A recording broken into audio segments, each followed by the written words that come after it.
Selamat siang, Bu Ana. Gimana kabarnya hari ini? Ya, kabar saya hari ini baik. Bagaimana kabar Bu Maya? Ya, sehat. Alhamdulillah, sehat.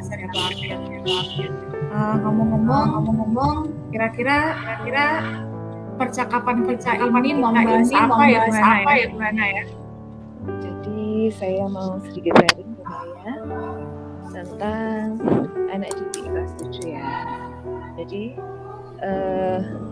anak-anak kelas 7 ini ketika di SD kan mereka mengikuti pembelajaran secara daring. Iya.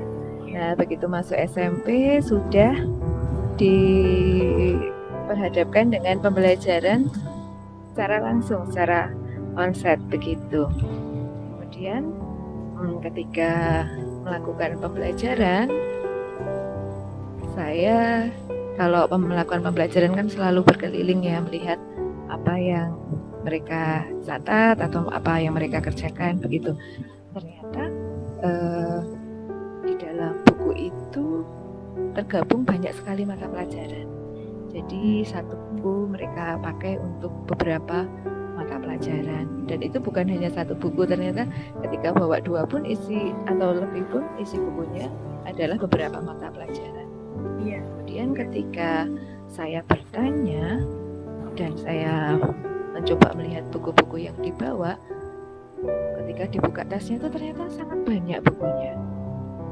Dan saya tanya apakah ini adalah yang dibawa ini adalah jadwal hari ini? Ternyata tidak. Jadi itu adalah semua buku yang di rumah itu dibawa, sehingga tasnya menjadi sangat berat. Iya, jadi ternyata mereka tidak menjadwal. Nah, efek dari tidak menjadwal itu, mereka melewatkan tugas yang diberikan oleh guru. Karena mungkin saja bukunya juga tidak dibuka ya, karena kan kalau tidak menjadwalkan artinya sampai di rumah juga tasnya kondisinya seperti itu, besok dibawa lagi lupa tugas yang harus dikerjakan apa. Begitu Bu Maya. Jadi saya ingin mendapatkan solusi ya dari permasalahan ini. Oke, Bu Ana, dari permasalahan Bu Ana ini coba saya tangkap dulu. Semula anak-anak dari kelas 6 itu kan daring ya. Kemudian di SMP ini anak-anak pembelajarannya secara luring. Dan setelah diobservasi saat Bu Hana pembelajaran di kelas, ternyata Bu Hana melihat anak-anak ini ternyata bukunya itu campur ya. Satu buku itu terdiri dari beberapa mata pelajaran, jadi ada buku campuran seperti itu. Dan setelah dilihat lagi, ternyata di dalam tas itu ada bukunya banyak sekali ya Bu Hana ya. Dan anak-anak ini punya masalah ini tidak menjadwal. Nah, Bu Hana, pengen dapat apa nih ya dari percakapan kita ini? Jadi saya dari percakapan ini saya mendapat solusi bagaimana anak-anak itu bisa lebih mandiri dan juga bertanggung jawab dirinya ya. Jadi untuk belajarnya, kemudian tanggung jawab dalam tugas-tugas dan kemandirian dalam mengatur jadwalnya.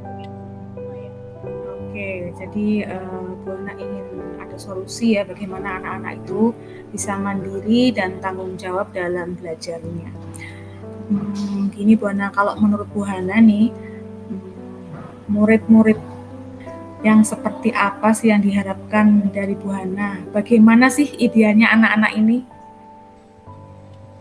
Kalau murid yang diharapkan ya idealnya adalah mereka mengerjakan tugas dia sudah mandiri, menjadwalkan apa yang harus dibawa, teratur begitu dengan bukunya, catatannya. Ya, ideal yang saya harapkan seperti itu. Ya, berarti Bu Hana menginginkan siswa seidealnya itu pastinya mandiri, teratur ya, bertanggung jawab. Bisa dibilang kalau ideal itu di level atau skala itu 10 ya Bu Hana ya. Kalau sekarang mereka itu kira-kira itu ada di level atau skala berapa ya? 1 sampai 10. Kalau untuk anak-anak ini ya, jadi nggak keseluruhan ya memang ya. Iya. Kalau anak-anak ini mungkin level 4.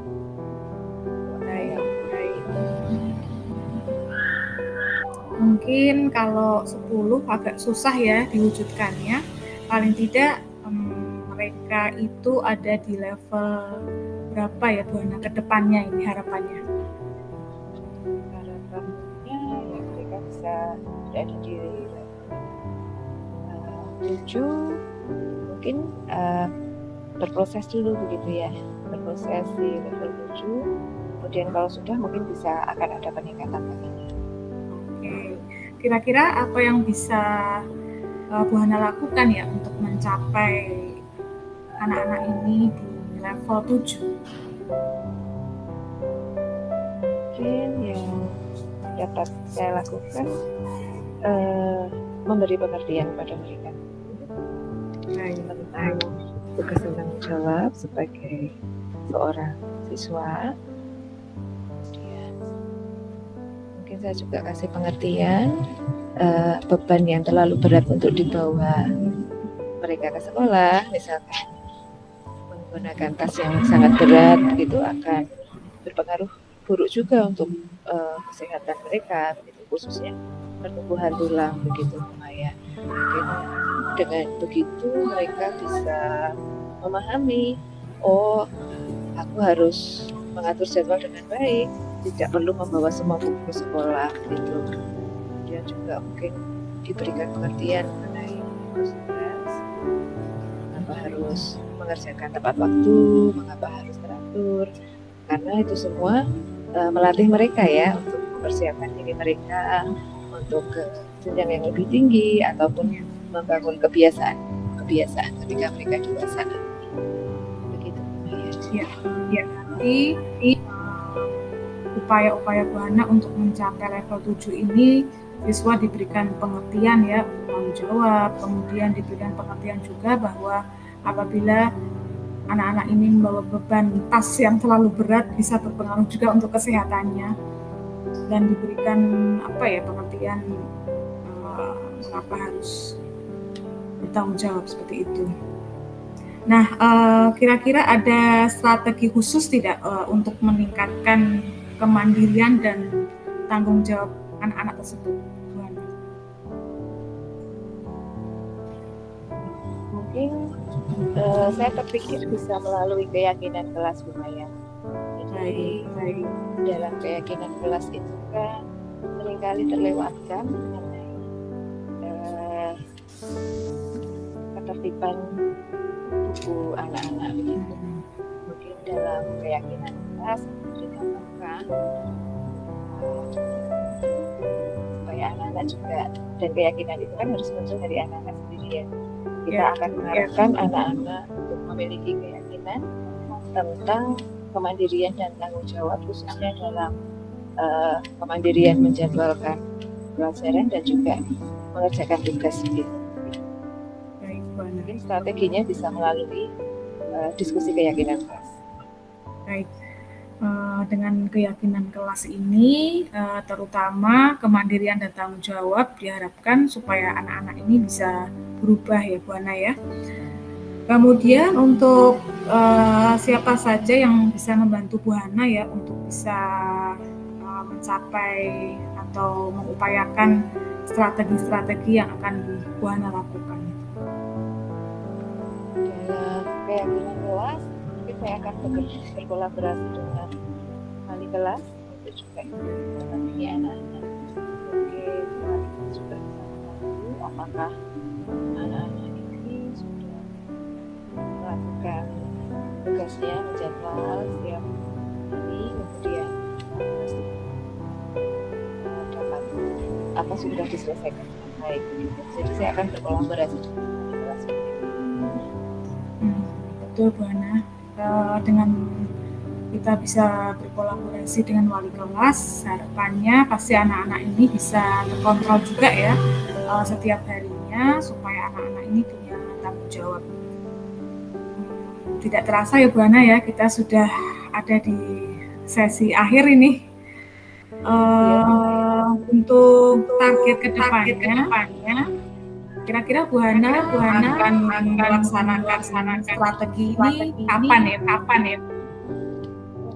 Targetnya mungkin saya akan melaksanakan minggu depan, tetapi minggu depan mungkin saya akan diskusi dulu dengan kelas mengenai strategi yang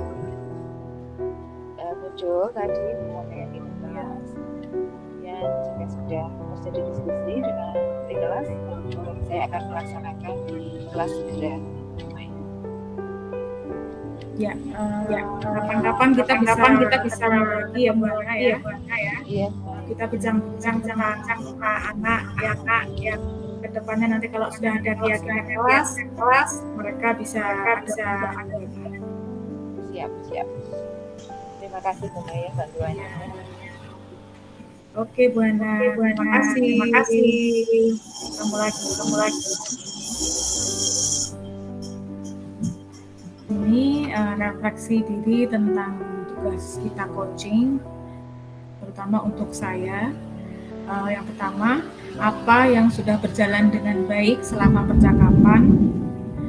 Di sini percakapan kami sudah bagus, terutama di kehadiran penuh atau presence.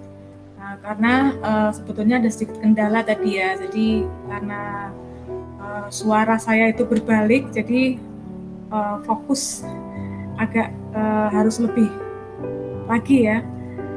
Kemudian apa yang masih perlu diperbaiki atau ditingkatkan di sini mungkin ada beberapa pertanyaan-pertanyaan yang masih agak sedikit belum mengalir seperti itu. Dengan latihan-latihan pertanyaan yang berbobot itu mungkin bisa lebih bagus lagi. Kemudian apa yang saya lakukan untuk tetap dalam kondisi presence atau kehadiran penuh sebelum dan saat melakukan coaching. Pastinya saya harus lebih fokus ya dengan mendengarkan secara penuh ya, mindful listening. Selanjutnya apa yang akan saya lakukan untuk memperbaiki atau meningkatkan ya, pastinya dengan sering melihat apa ya seperti YouTube ya tentang coaching dengan coach dan coachee, kemudian juga melatih bagaimana cara menjadi coach yang baik, kemudian belajar lagi untuk membuat pertanyaan-pertanyaan yang berbobot.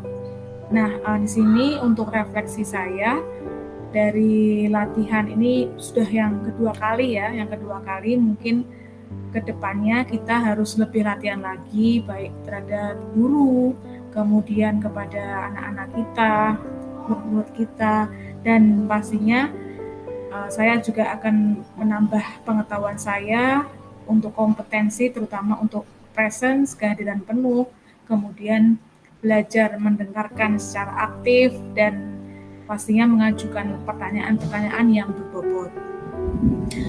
Kemudian di sini pertanyaan untuk Bu Hana ya, coachee, apa yang Bu Hana rasakan pada saat di coaching tadi Bu Hana?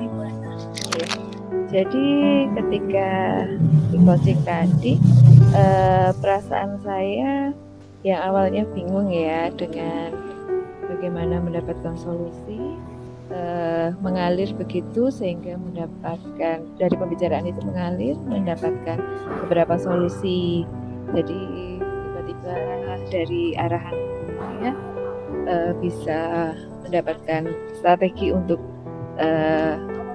permasalahan yang saya hadapi begitu, seperti mendiskusikan keyakinan kelas dan berkolaborasi dengan wali kelas. Jadi saya senang bisa menemukan strategi yang rencana kedepannya akan saya lakukan begitu. Begitu semuanya. Terima kasih Bu Hana.